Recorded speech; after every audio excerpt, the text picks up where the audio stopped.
This logo, oh man, it's the almighty Nintendo from my childhood. The Nintendo the game, known for its well-known characters and gameplay, this game has no haters. Well, some characters does have a face only a mother would love. I mean, everyone would love. Some games make you rage, have mental issues, you name it, you get it. The Nintendo is most recognizable for its multi-setup with one player and two players. But how was the console created?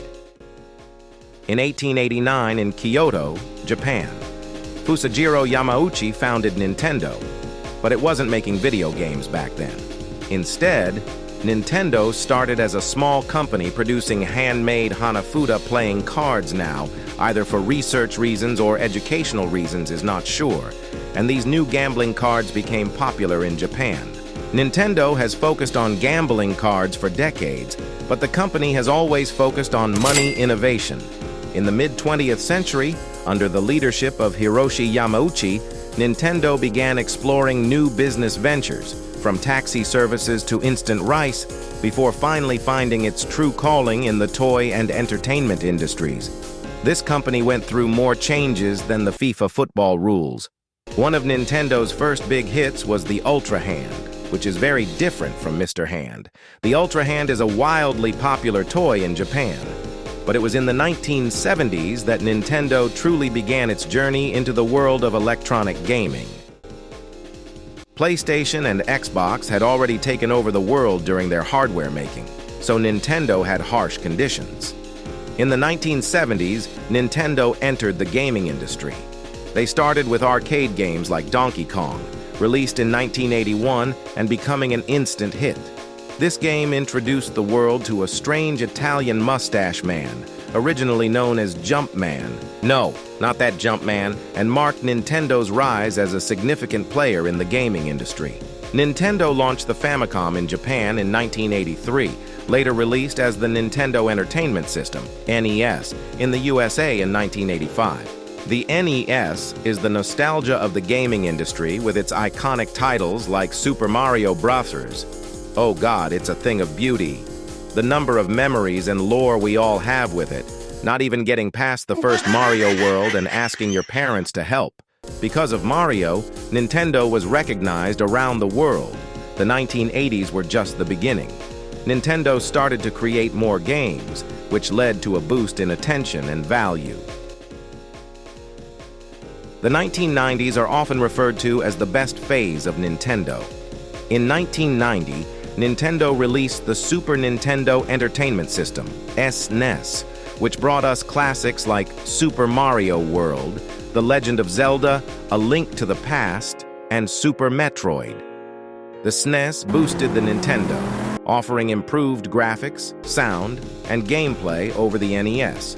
But Nintendo wasn't just focused on home consoles. In 1989, they released Game Boy, which was not a Game Girl, Game It, Game Them, Game Void, just Game Boy, the first major handheld gaming device which came bundled with Tetris. The Game Boy became a global phenomenon, making portable gaming a reality.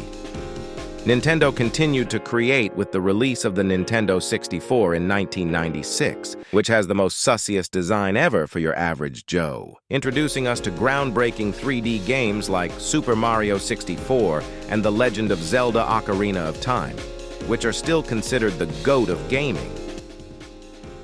As the 2000s began, Nintendo faced more enormous sharks from Sony's PlayStation and Microsoft's Xbox.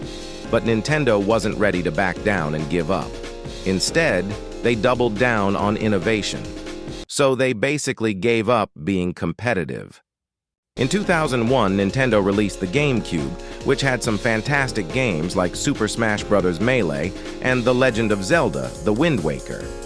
While the GameCube didn't achieve the commercial success of its predecessors, which sounds like a skill issue, and which kinda looks like your average Amazon package, Nintendo reclaimed its title with the launch of the Nintendo DS in 2004, a handheld console featuring dual screens and touch controls. Not going to lie, this console one looks like that signature signing thing you find in the marts.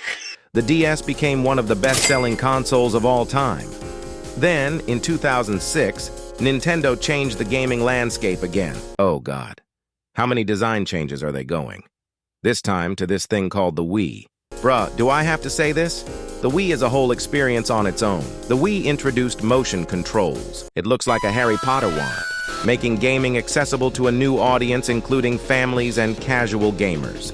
With titles like Wii Sports and Mario Kart Wii, the Wii became a cultural phenomenon, selling over 100 million units worldwide. Wii is the best console nostalgia on Earth. Yeah, I said it. Fight me. After the success of the Wii, Nintendo faced some challenges with the Wii U again, not selling a lot, released in 2012. The Wii U introduced a new gamepad controller, but struggled to regain its footing in the market. However, Nintendo quickly bounced back with the release of the Nintendo Switch in 2017. I noticed that the entire history of Nintendo is just edging the death of Nintendo. What the fuck? The Switch combined the best of both worlds. No, not the anime world and the real world, offering a hybrid console that could be used as both a home system and a portable device. With hit the spot with games like The Legend of Zelda, Breath of the Wild, Super Mario Odyssey, and Animal Crossing New Horizons, the Switch has become one of Nintendo's most successful consoles, selling over 100 million units. And for the past 10 years, Nintendo has become more than just a company. It's a cultural joke, cultural experience. From Mario to Pokemon, Nintendo's characters and games influencing that people who have skill issue will remain to have excellent skills in their field.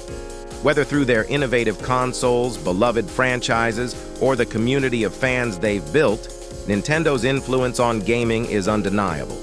And as they continue to push the boundaries of what's possible, one thing is certain: Nintendo will always be at the heart of the gaming world.